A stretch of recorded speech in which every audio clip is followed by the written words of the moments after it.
Hello everyone, आज का हमारा टॉपिक है गुडविल। गुडविल एक इंटेंजिबल एसेट्स है। ख्याति एक अदृश्य संपत्ति है। यह व्यवसाय के अच्छे नाम, प्रतिष्ठा और संबंधों से मिलने वाला लाभ है।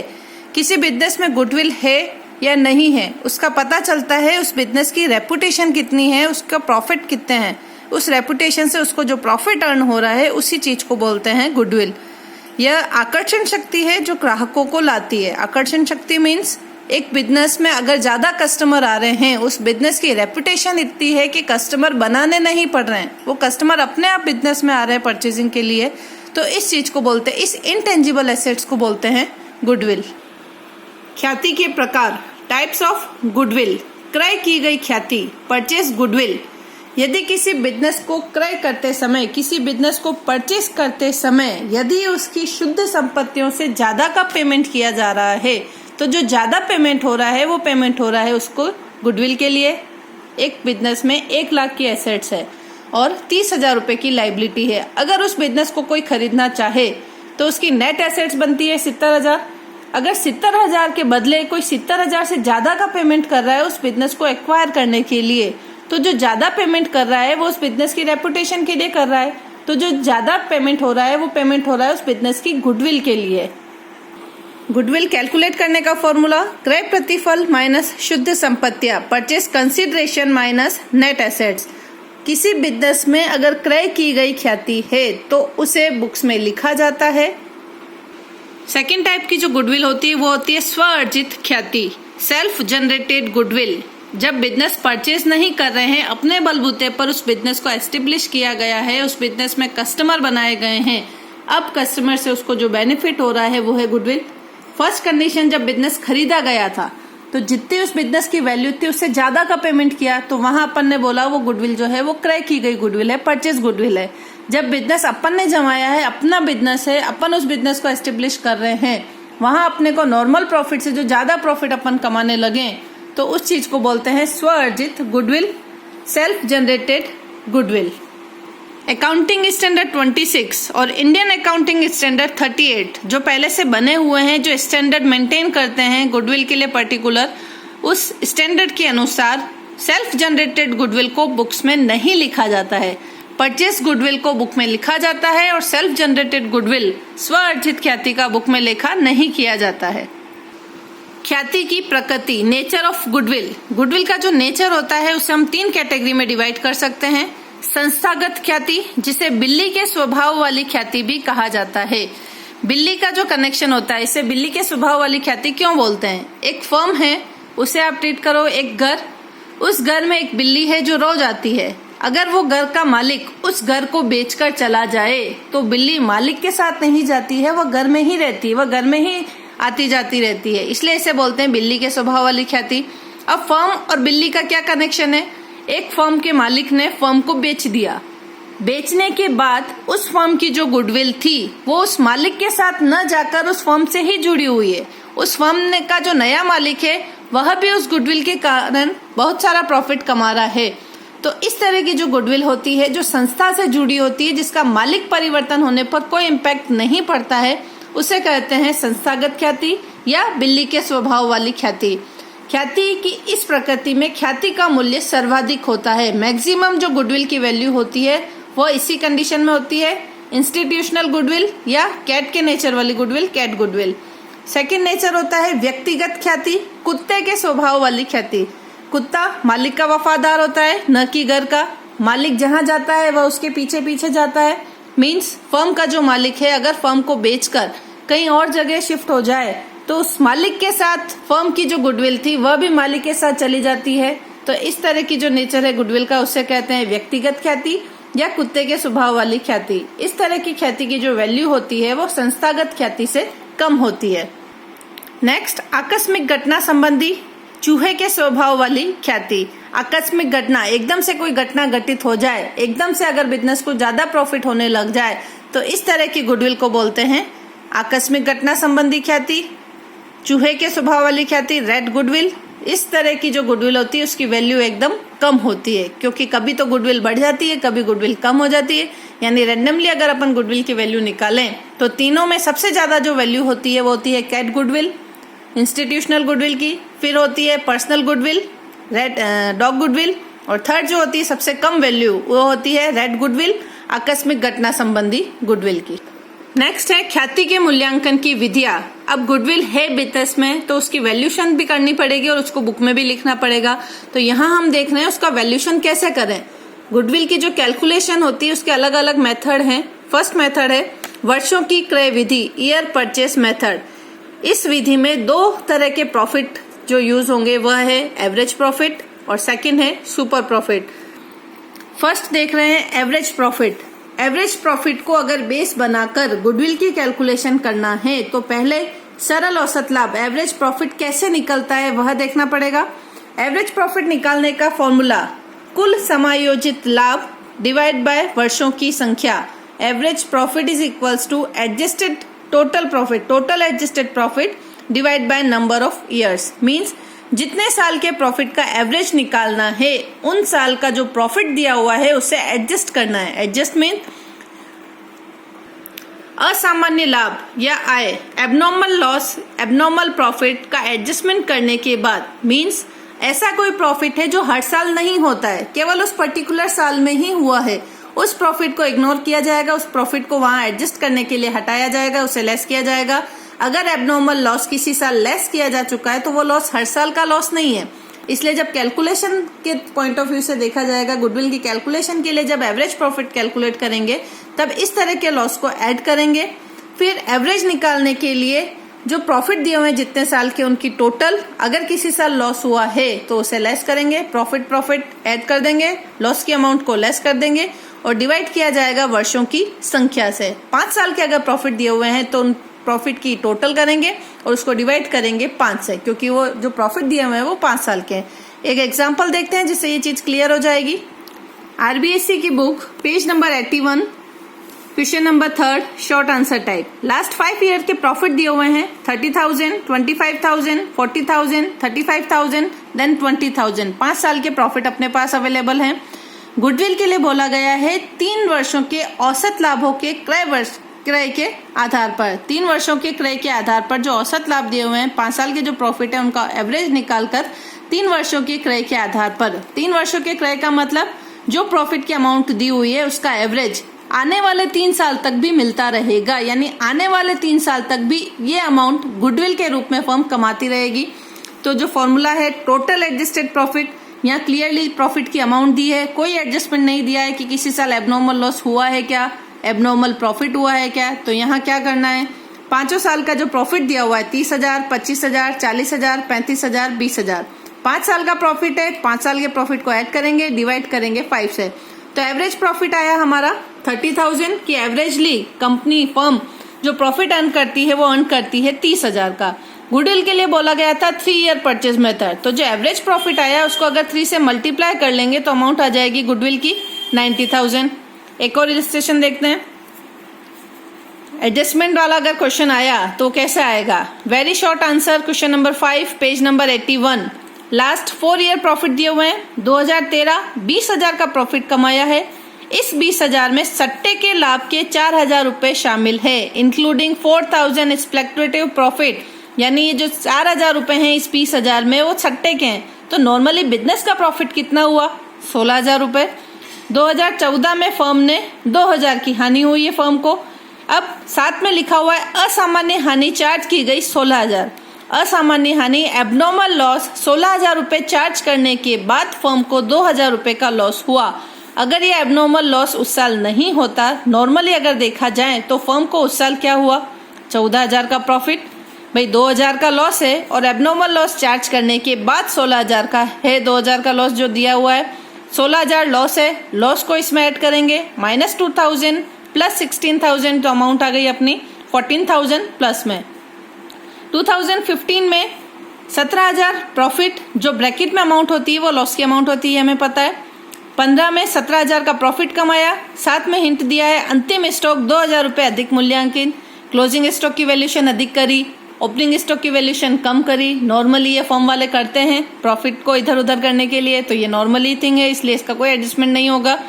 2016 19,000 हिंट दिया है, साथ में एक इंफॉर्मेशन दी है मशीन विक्रय के 2,000 रुपए लाभ शामिल। इस 19,000 में 2,000 रुपये का प्रॉफिट वो है जो मशीन को बेचने से हुआ। फर्म जो प्रॉफिट कमाती है वो माल के खरीदने और माल को बेचने से कमाती है।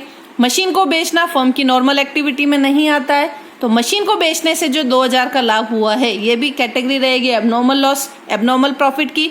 ये 2,000 रुपये इसमें इंक्लूडेड है, तो क्या करेंगे, 2,000 रुपये हटाने पड़ेंगे। तो 2016 का जो एडजस्टेड प्रॉफिट हुआ वो कितना हो गया, 17,000। मीन्स 13 में 20,000 है, लेकिन अपने काम के कितने हैं, सट्टे के लाभ को हटाना पड़ेगा 16,000 रुपये। 2014 में 2,000 की हानि है, एबनॉर्मल लॉस था 16,000, तो अपना एक्चुअल जो है अर्न उस साल का कितना है, 14,000 प्रॉफिट।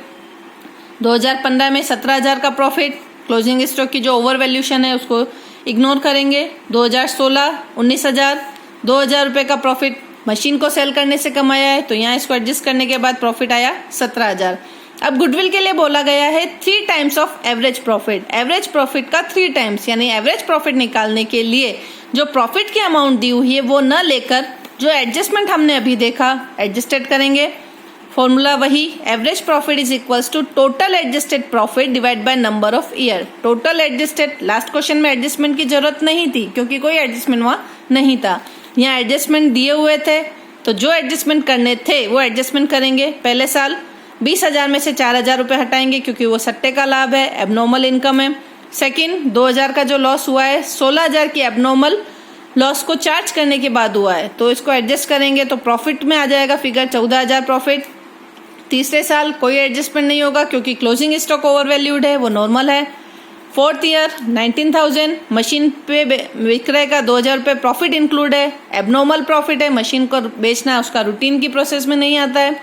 तो एडजस्टमेंट के बाद पहले साल 16,000, दूसरे साल 14,000, तीसरे साल 17,000, चौथे साल 17,000। एडजस्टेड प्रॉफिट की टोटल करेंगे, डिवाइड करेंगे 4 से। क्यों? क्योंकि 4 साल के प्रॉफिट दिए हुए थे। 4 से डिवाइड करके अपन ने निकाला एवरेज प्रॉफिट 16,000। गुडविल दिया है एवरेज प्रॉफिट का 3 टाइम्स, तो एवरेज प्रॉफिट 16,000 है, तो गुडविल की वैल्यू निकालने के लिए 16,000 को 3 से मल्टीप्लाई किया, तो गुडविल की अमाउंट आई अपनी 48,000 नेट। नेक्स्ट, औसत लाभ। एवरेज प्रॉफिट का एक मेथड है भारित औसत लाभ, वेटेड एवरेज प्रॉफिट। किसी साल या किसी फर्म को अगर ये पता चले कि उसके प्रॉफिट कंटिन्यूसली बढ़ते जा रहे हैं या कंटिन्यूसली कम होते जा रहे हैं, तो उस कंडीशन में नॉर्मल एवरेज प्रॉफिट जो हमने निकालना सीखा है वो निकालना सही नहीं रहता है। वहां हम वेट देकर प्रॉफिट को वेटेज के आधार पर प्रोडक्ट निकालेंगे और फिर प्रोडक्ट से गुडविल की वैल्यू फाइंड आउट करने के लिए वेटेड एवरेज प्रॉफिट काम में लेंगे। वेटेड एवरेज प्रॉफिट काम में फॉर्मूला है लाभों का कुल गुणनफल डिवाइड बाय कुल भार, total product of profit, profit का total product divide by total weight. इसका भी एक क्वेश्चन करते हैं जिससे ये चीज क्लियर हो जाएगी। आरबीसी की book page number 82 question number 6। Last 5 year profit दिए हुए हैं। 2012 में 10,000, 2013 में 12,000, 2014 में 15,000, 2015 में 19,000 और 2016 में 29,000। अगर इसमें एक सिमिलरिटी देखें तो हर साल प्रॉफिट की जो अमाउंट है वो बढ़ी है। क्वेश्चन में वेट साथ में दिए हुए हैं 1 2 3 4 5। अगर ये वेट नहीं भी दिए होते तो भी हम सिंपल एवरेज की जगह यहाँ निकालते वेटेड एवरेज। ऐसा क्यों करते हैं? क्योंकि प्रॉफिट में सिमिलरिटी दिख रही है कि प्रॉफिट की जो अमाउंट है वो हर साल बढ़ रही है। अगर हर साल प्रॉफिट की अमाउंट बढ़ रही है तो सिंपल एवरेज मेथड काम में नहीं लिया जाता है, वहां वेटेड एवरेज काम में लेते हैं। अब यहाँ वेट 1 2 3 4 5 ऐसा क्यों दिया, 5 4 3 2 1 क्यों नहीं दिया? प्रॉफिट की जो अमाउंट सबसे छोटी है उसको सबसे छोटा वेट मिलता है, प्रॉफिट की वो अमाउंट जो सबसे बड़ी है उसको सबसे हाईएस्ट वेट, मैक्सिमम जो वेट होता है वो उसी को मिलता है। अगर यह अमाउंट रिवर्स में होती, सपोज 2012 में होता 29,000, 19,000, फिर 15,000, फिर 12,000, फिर 10,000, तो जो वेट दिए गए हैं असेंडिंग ऑर्डर में वो वेट का जो सीक्वेंस होता है वो डिसेंडिंग हो जाता है। फिर वेट होते हैं 5 4 3 2 1। यहाँ तो क्वेश्चन में दिया हुआ है तो ज्यादा एक्स्ट्रा दिमाग लगाने की जरूरत है नहीं। वेट गुडविल के लिए बोला है 3 year purchase of weighted average profit, भारित औसत लाभ के 3 वर्षों के क्रय के आधार पर ख्याति की गणना करनी है, गुडविल की अमाउंट फाइंड आउट करनी है। तो पहला काम, जो इन्फॉर्मेशन दी है उसे टेबुलर फॉर्मेट में लिख दिया। 12 में 10,000, 13 में 12,000, 14 में 15,000, 15 में 19,000, 16 में 29,000 वेट दिए हुए थे, ये हम सीख चुके हैं। अमाउंट और वेट मल्टीप्लाई करते हैं तो फाइंड आउट होता है अपना प्रोडक्ट। वेट और अमाउंट को मल्टीप्लाई करके हर साल का प्रोडक्ट कैलकुलेट किया, प्रोडक्ट की टोटल करी 3 लाख रुपए, वेट की टोटल करी 15। वेटेड एवरेज प्रॉफिट निकालने का फॉर्मूला है टोटल प्रोडक्ट। टोटल प्रोडक्ट कितना है 3 लाख, टोटल वेट कितना है 15, तो 3 lakh divide by 15 amount I 20,000। Goodwill number of year दिए हुए थे 3, तो 20,000 को 3 से मल्टीप्लाई किया तो गुडविल अपनी फाइंड आउट हुई 60,000। नेक्स्ट जो मेथड है, नेक्स्ट जो बेस है वो है अधिलाभ विधि। अधिलाभ सुपर प्रॉफिट बेस। अब ये सुपर प्रॉफिट क्या होता है? नॉर्मली प्रॉफिट तो हमने सुना हुआ है। वास्तव में जो बिजनेस कमा रही है क्या वह नॉर्मल इनकम से ज्यादा है? नॉर्मल इनकम, सपोज एक बिजनेसमैन है जिसने 10 लाख रुपए इन्वेस्ट करे बिजनेस में। इस 10 लाख रुपए को इन्वेस्ट करके उसने सपोज 1 लाख का प्रॉफिट कमाया, तो ये जो बिजनेस से उसने कमाया इस चीज को बोलते हैं एक्चुअल प्रॉफिट, वास्तविक लाभ। अगर ये इन्वेस्टमेंट ये बिजनेस में न करता, किसी बैंक में जमा करा देता, तो वहां भी तो उसको इंटरेस्ट की इनकम होती। तो नॉर्मली उस अमाउंट पर उस रेट से क्या इनकम होती है उस चीज को बोलते हैं नॉर्मल प्रॉफिट। बिजनेस में जो कमाया उसका कंपैरिजन होता है नॉर्मल इनकम से, नॉर्मल प्रॉफिट से, तो जो ज्यादा कमाया उस चीज को बोलते हैं अधिलाभ। तो फॉर्मूला बना अधिलाभ बराबर वास्तविक औसत लाभ माइनस सामान्य लाभ। Super profit is equals to actual average profit minus normal profit. इस तरह के क्वेश्चन में पर्टिकुलर किसी एक साल का प्रॉफिट भी दिया हो सकता है कि फर्म ने इस साल इतने रुपए कमाए, तो उस चीज को बोलेंगे एक्चुअल प्रॉफिट। फर्म के 5 साल के प्रॉफिट भी दिए हुए हो सकते हैं, तो उस कंडीशन में हम काम में लेंगे एवरेज प्रॉफिट। भाई अपने को तो 1 साल का प्रॉफिट चाहिए, चाहे पर्टिकुलर 1 साल का दे या 5 साल का दे, तो अपन उसको एवरेज में कन्वर्ट करके 1 साल का फाइंड आउट कर सकते हैं। इसलिए फर्स्ट फॉर्मूले में लिखा है वास्तविक औसत लाभ। अब चाहे वो वास्तविक लाभ हो या औसत लाभ हो, डिपेंड करेगा क्वेश्चन में क्या इंफॉर्मेशन दी हुई है। तो फॉर्मूला बना अधिलाभ का AP minus NP, actual profit average profit दोनों एक ही है, माइनस करेंगे नॉर्मल प्रॉफिट, तो यहां से फाइंड आउट होगा अधिलाभ। अब अधिलाभ वर्षों के क्रय विधि से जब मल्टीप्लाई कर देंगे वर्षों की क्रय की संख्या, भाई ये सुपर प्रॉफिट उसको आने वाले कितने साल तक और मिल सकता है, तो गुडविल का फॉर्मूला बना अधिलाभ इंटू वर्षों की क्रय की संख्या। सुपर प्रॉफिट में गुडविल का फॉर्मूला है goodwill is equals to super profit multiply by number of years. इसका क्वेश्चन देखते हैं, उससे क्लियर हो जाएगा। एक चीज और यहाँ जो बतानी है, नॉर्मल प्रॉफिट कैसे निकलेगा। नॉर्मल प्रॉफिट जो अभी देखा था, भाई कैपिटल जो उसने बिजनेस में लगाई है, कैपिटल जो एम्प्लॉयड कर रखी है उसने, विनियोजित पूंजी जितनी है, मल्टीप्लाई बाय एनआरआर। एनआरआर होता है नॉर्मल रेट ऑफ रिटर्न, यानी नॉर्मल रेट से उस कैपिटल पर कितनी इनकम हो सकती है, वो चीज होती है नॉर्मल प्रॉफिट। सामान्य लाभ बराबर विनियोजित पूंजी इंटू सामान्य प्रत्यय की दर। अब देखते हैं question, page number 82, very short answer type questions का क्वेश्चन नंबर 7। कैपिटल की अमाउंट दे रखी है 2 लाख रुपए। एक फर्म की जो कैपिटल इन्वेस्ट है, कैपिटल एम्प्लॉयड है, वो है 2 लाख रुपए। औसत लाभ एवरेज प्रॉफिट दिया हुआ है 30,000, यानी फर्म ने 30,000 रुपए का प्रॉफिट कमाया। NRR normal rate of return, सामान्य प्रत्यय की दर दे रखी है 10%, यानी नॉर्मली इस तरह की कैपिटल पर 10% की इनकम हो जाती है। गुडविल के लिए बोला है अधिलाभों के 3 वर्षों के क्रय के आधार पर गुडविल फाइंड आउट करनी है super profit 3 year purchase method से। जब अधिलाभ बोल दिया है तो पहले अधिलाभ निकालने पड़ेंगे। गुडविल का formula super profit multiply by number of year. Super profit कैसे निकलते हैं, एक्चुअल प्रॉफिट या average profit minus normal profit. Normal profit 2 lakh की कैपिटल, 10% नॉर्मली इनकम उस पर हो जाती है, तो नॉर्मल प्रॉफिट कितना हुआ 2 लाख का 10% 20,000 रुपए। जब 20,000 नॉर्मल प्रॉफिट है, वास्तव में उसने जो कमाया है वो 30,000 रुपए एक्चुअल प्रॉफिट है, तो एपी माइनस एनपी गुडविल की अमाउंट आई हमारी सुपर प्रॉफिट की अमाउंट आई हमारी 10,000 रुपए। गुडविल के लिए बोला है सुपर प्रॉफिट का 3 ईयर परचेस मेथड, तो सुपर प्रॉफिट आया 10,000, 3 से मल्टीप्लाई किया, गुडविल की अमाउंट 30,000। इस तरह के क्वेश्चन में सबसे पहले निकालना है सुपर प्रॉफिट। सुपर प्रॉफिट कैसे निकलता है, एपी माइनस एनपी। अब चाहे वो एक्चुअल प्रॉफिट हो चाहे एवरेज प्रॉफिट हो, वास्तविक लाभ हो या औसत लाभ हो, उसमें से माइनस करना है normal profit. Super profit Hindi में बोलते हैं अधिलाभ। अधिलाभ मतलब अधिक क्या कमाया, अधिक जो कमाया उसको कंपेयर करना है, भाई कितना कमाया जा सकता है नॉर्मली उस विनियोजित पूंजी पर। नेक्स्ट गुडविल के वैल्यूएशन के लिए जो मेथड है वो है कैपिटलाइजेशन मेथड, पूंजीकरण विधि। पूंजीकरण विधि में वापस 2 पॉइंट हैं, 2 तरह के मेथड हैं। औसत लाभों का पूंजीकरण capitalisation of average profit method, या अधिलाभों का पूंजीकरण विधि capitalization of super profit method. पहले देखते हैं औसत लाभों की पूंजीकरण विधि। जब औसत लाभों की पूंजीकरण विधि, तो पहले पूंजीकरण क्या होता है, पूंजीकरण का मतलब है औसत लाभों का पूंजीकरण। इन औसत लाभ को कमाने के लिए कितने कैपिटल की जरूरत पड़ेगी। कैपिटलाइजेशन का मतलब है प्रॉफिट अर्न करने के लिए उस पर्टिकुलर एवरेज प्रॉफिट या उस औसत लाभ को कमाने के लिए कितने कैपिटल की रिक्वायरमेंट है, उस चीज को बोलते हैं पूंजीकृत मूल्य। तो ख्याति के लिए औसत लाभों का पूंजीकृत मूल्य माइनस विनियोजित पूंजी। औसत लाभों का पूंजीकृत मूल्य निकालकर उसमें से जो कैपिटल इन्वेस्टमेंट की गई है, कैपिटल एम्प्लॉयड की गई है, विनियोजित पूंजी है, उसको डिडक्ट कर दिया जाएगा। अब औसत लाभों का पूंजीकृत मूल्य कैसे निकालेंगे, उसका फॉर्मूला है औसत लाभों का पूंजीकृत मूल्य बराबर average profit multiply by 100 divide by NRR सामान्य प्रत्याय की दर।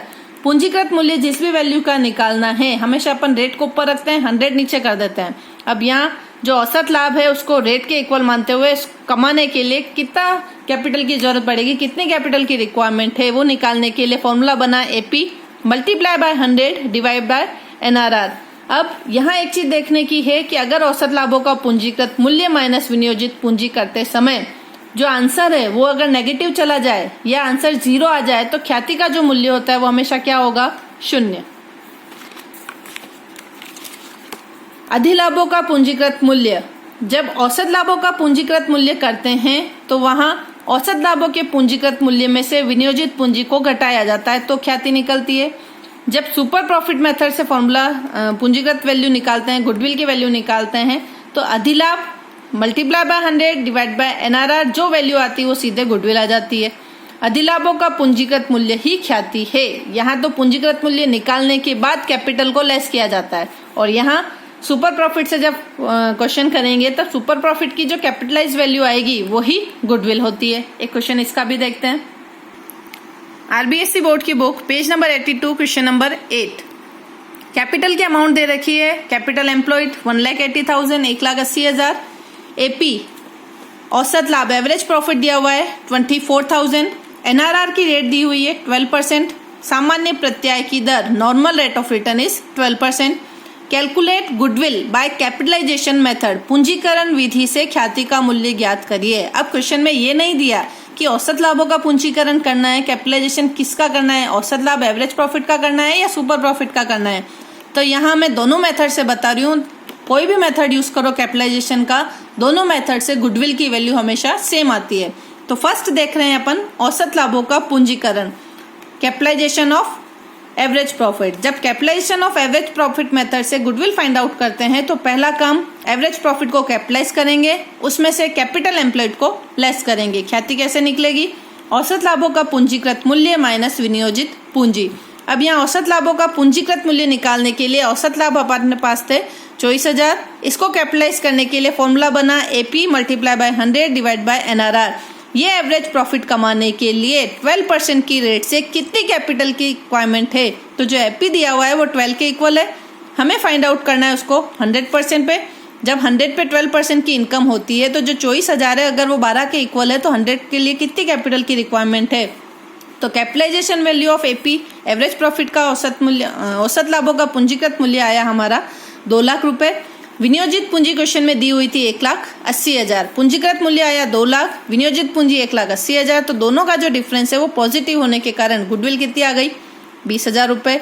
इसी क्वेश्चन को अगर अधिलाभ के पूंजीकरण विधि से करते तब देखते हैं क्या वैल्यू आ रही है। Goodwill is equals to SP multiply by 100 divide by NRR। इस SP को 12% की रेट से कैपिटलाइज करेंगे। अधिलाभ मल्टीप्लाई बाय 100 डिवाइड बाय सामान्य प्रत्याय की दर। फिगर सारे वही हैं, कैपिटल 1,80,000, औसत लाभ एवरेज प्रॉफिट 24,000, NRR 12%। अब SP निकालने का फॉर्मूला वही पुराना वाला AP माइनस NP।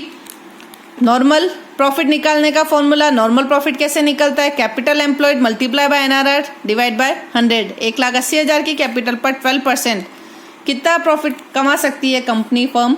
NP आया, नॉर्मल प्रॉफिट आया अपना 21,600 रुपये। SP का formula AP minus NP। AP दे रखा है 24,000, NP हमने निकाला फाइंड आउट किया 21,600, तो SP बना 2400 रुपये। अब गुडविल का formula SP multiply by 100 divide by NRR। इस 2400 को कमाने के लिए गुडविल कितनी बनेगी, 2400 इंटू 100 डिवाइड बाय 12, तो गुडविल की वैल्यू आई 20,000। Goodwill is equals to 20,000। चाहे औसत लाभों को पूंजीकृत करें, capitalization value of average profit करें, चाहे capitalization value of super profit करें, अधिलाभों का पूंजीकृत मूल्य या औसत लाभों की पूंजीकरण विधि, दोनों में गुडविल की जो वैल्यू आती है वो हमेशा सेम आती है। अगर क्वेश्चन में दिया हुआ है कि किन लाभों का पूंजीकरण करना है तो वहां उसी के अकॉर्डिंग करना है। यहाँ क्वेश्चन में केवल पूंजीकरण विधि बोली थी तो क्वेश्चन को औसत लाभों की विधि से भी कर सकते हैं और अधिलाभों की पूंजीकरण विधि से भी कर सकते हैं। लेकिन अगर क्वेश्चन में बोल दिया अधिलाभों की पूंजीकरण विधि से करो तो अधिलाभ निकाल के करना पड़ेगा। अगर यहाँ दे दे औसत लाभों की पूंजीकरण विधि तो औसत लाभों की पूंजीकरण विधि से ही गुडविल फाइंड आउट करनी है। अगर नहीं दिया तो दोनों करने की जरूरत नहीं, दोनों में से कोई सा भी एक जो आपको इजी लग रहा है उस मेथड से इसको सॉल्व करना है। नेक्स्ट मेथड गुप्त ख्याति, छिपी हुई ख्याति, जिसे बोलते हैं हिडन गुडविल। अब हिडन गुडविल कैसे पता चलेगा गुडविल है छिपी हुई है? गुडविल निकालने का फॉर्मूला टोटल कैपिटल कुल पूंजी माइनस पुराने साझेदारों की समायोजित पूंजी, ओल्ड पार्टनर की एडजस्टेड कैपिटल माइनस नए साझेदार की पूंजी। जब कोई नया पार्टनर फर्म में एंट्री लेता है तब नए पार्टनर की एंट्री के टाइम गुडविल जब निकालते हैं तो वहां छुपी हुई गुडविल हो सकती है। इस तरह की गुडविल की कैलकुलेशन के लिए जो फॉर्मूला है वो है total capital minus adjusted capital of old partners, जितने पुराने पार्टनर है उनकी एडजस्टेड कैपिटल माइनस नए साझेदार की पूंजी, न्यू पार्टनर्स कैपिटल। यहाँ कुल पूंजी कैसे निकलेगी? टोटल कैपिटल, नया पार्टनर जो कैपिटल लेकर आ रहा है वो कितने शेयर के लिए ला रहा है उसको कन्वर्ट करेंगे टोटल कैपिटल। सपोज कोई बंदा 1/4 शेयर के लिए आ रहा है और 20,000 की कैपिटल लेकर आ रहा है। जब वो 1/4 भाग के लिए 20,000 लेकर आ रहा है तो फर्म की कैपिटल जो है वो कितनी होनी चाहिए? सेम वही फॉर्मूला यहाँ यूज करना है। नए पार्टनर की पूंजी मल्टीप्लाई बाय 1 डिवाइड बाय नए साझेदार का हिस्सा। नए पार्टनर की जो कैपिटल है वो किसके इक्वल है? उसका शेयर मल्टीप्लाई करना है फर्म के हिस्सा। फर्म का हिस्सा कितना होता है? पूरा 1।